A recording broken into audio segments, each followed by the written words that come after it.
El mismo Yerushalmi insiste en la larga historia que hace de la persistencia de los escritos bíblicos. Lo importante, dice, para esta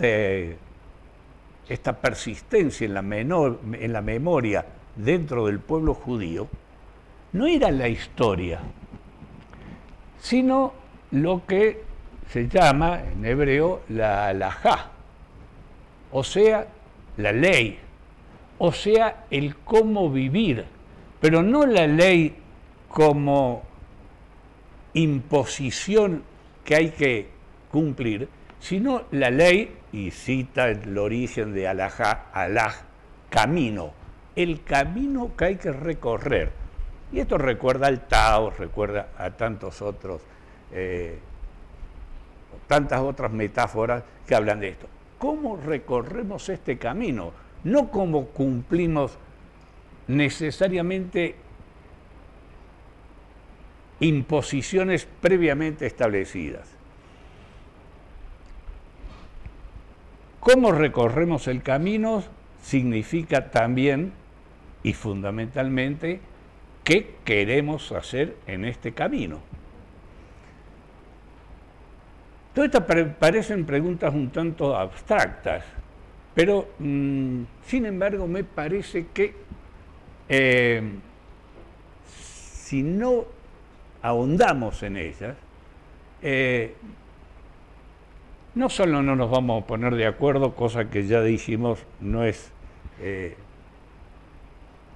ni lo más importante ni lo deseable, sino que la memoria, esta especie de estallido de estudio de la memoria que se registran en el mundo desde no hace demasiadas décadas, puede llegar a encubrir los grandes olvidos. El exceso, no el exceso en cuanto a cantidad, sino este lugar que yo llamaría de la panmemoria, puede recubrir, por ejemplo, la discusión sobre la política. Cuando la memoria es todo, además de que no es nada, como se sabe, se corre el riesgo de confundir los términos. Pero para hablar de política, y no es el tema tampoco, sin embargo, no deberíamos tal vez sacarlo de la agenda, pero para hablar de política me parece que se hace imprescindible hablar de las ideas que hay en la gestión de la política. Y cuando digo gestión de la política no estoy hablando de las administraciones de las estructuras de Estado, quiero decir, de la imaginación política. Quiero señalar, creo, que detrás de todos los hechos memorizables, hay ideas. A veces se olvida esto. Y o por procesos de mitificación con toda la importancia que esto tiene, según Bruno nos aleccionaba hace un momento, se ponen palabras asignificantes, asignificativas, que no dan cuenta de su génesis, por lo tanto no dan cuenta de cómo hemos llegado a utilizarla en este momento. Yo quiero dar un par de ejemplos que tal vez nos pongan en una pista de reflexión. Cuando se habla del terrorismo de Estado, de alguna manera se suele olvidar, de hecho, el concepto de dictadura.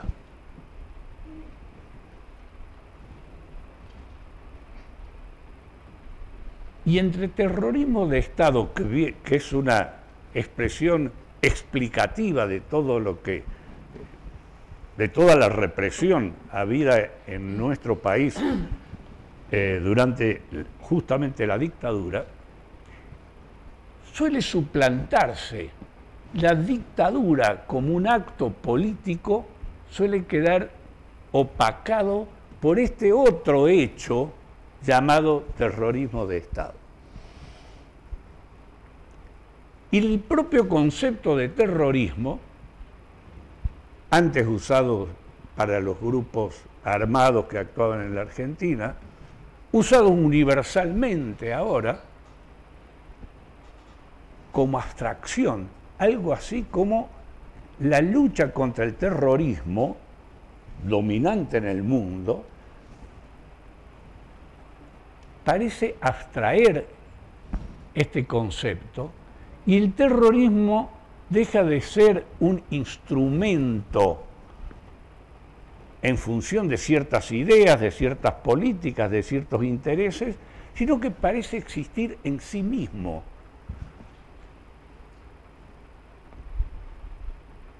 Me preocupa esto porque es el deshacimiento de lo político. Cuando el enemigo mundial es el terrorismo, pareciera que no tenemos razón para explicar el porqué del terrorismo. Y cuando digo explicar el porqué del terrorismo, no estoy hablando de justificar determinadas acciones, sino entenderlo. Si no lo entendemos, difícilmente podamos ni actuar contra él, ni superar por algo deseable que no sea efectivamente la práctica del terror. Y a esto quería precisar. El terrorismo de Estado, de grupos, de facciones, de lo que se quiera, se ha ido volviendo una especie de expresión que no reconoce origen. ¿Qué es el terrorismo? ¿Qué diferencia hay entre terrorismo y represión? ¿Qué diferencia hay entre matanzas masivas y terrorismo? ¿El genocidio es terrorismo? ¿La bomba sobre Hiroshima y Nagasaki es terrorismo? Preguntas. Insinuaré algunas pequeñas líneas de pensamiento. Ustedes saben que el terrorismo, todos sabemos, es producto de una idea, no es un acto, no es un mero acto, es un acto instrumental. El terrorismo tiene, como también es absolutamente conocido, una prosapia verdaderamente prestigiosa, un invento de la Revolución Francesa. Pero no por casualidad, no es que se le escapó, había una idea. El terror, 1790 y algo, como forma de cumplimiento de un objetivo histórico. Había que aterrorizar al enemigo para paralizarlo, para eliminarlo. Aterrorizar, que literalmente quiere decir ponerlo en tierra, es decir, aterrarlo,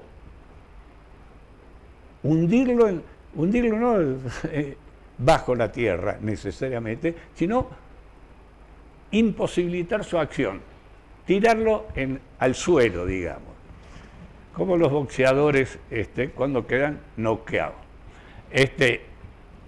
El terror no como la acción de la matanza o de cualquier otra forma de violencia, sino como ejemplo para los otros. También